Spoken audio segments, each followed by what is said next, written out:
Despite a decrease in global trade by 12% in 2008, trade of creative goods and services rose by 14%, according to the Creative Economy Report 2010, launched at UN headquarters on Wednesday.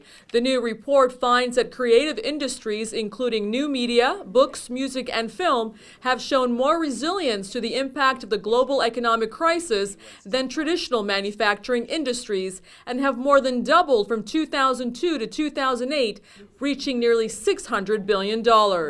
Opportunities for South-South sharing and learning towards fully harnessing the potential of the creative economy to achieving the internationally agreed development goals, including the MDGs, are enormous.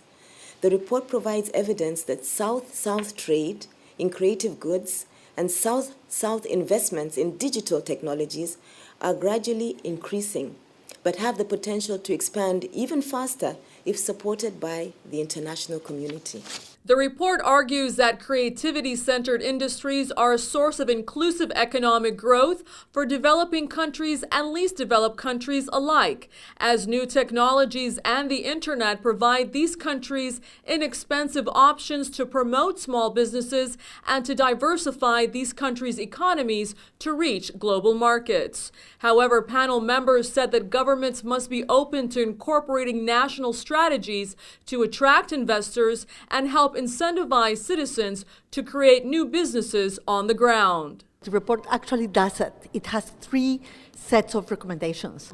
One in terms of the frameworks and regulatory frameworks that need to be there. Second, how do you put in place policies that will support the creativity, what they call creative cities and creative nations, and what has worked and not worked in other places. And I think that the third has to do a lot with the whole trade part of the creative economy. And so they have very specific recommendations for the three pillars of the report. This report is about really how the international community, you mentioned about that, those who have the will, capacity, and resource to help the poor are vulnerable, are considered as the international community that can help, but also the poorest are all international community.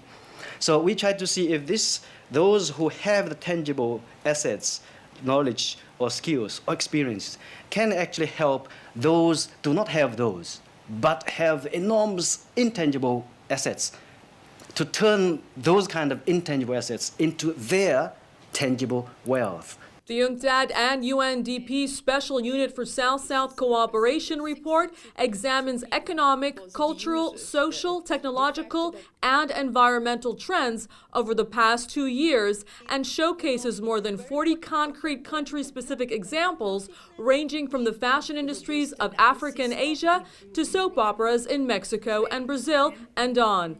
The report offers 10 key policy options to advance creative economies to promote inclusive growth and reduce global poverty. Panel experts highlighted the fact that the creative economy and the report itself are an ongoing process involving institutional policy-making challenges and financial challenges along the way, among others. Afaf Kanja for South-South News, United Nations.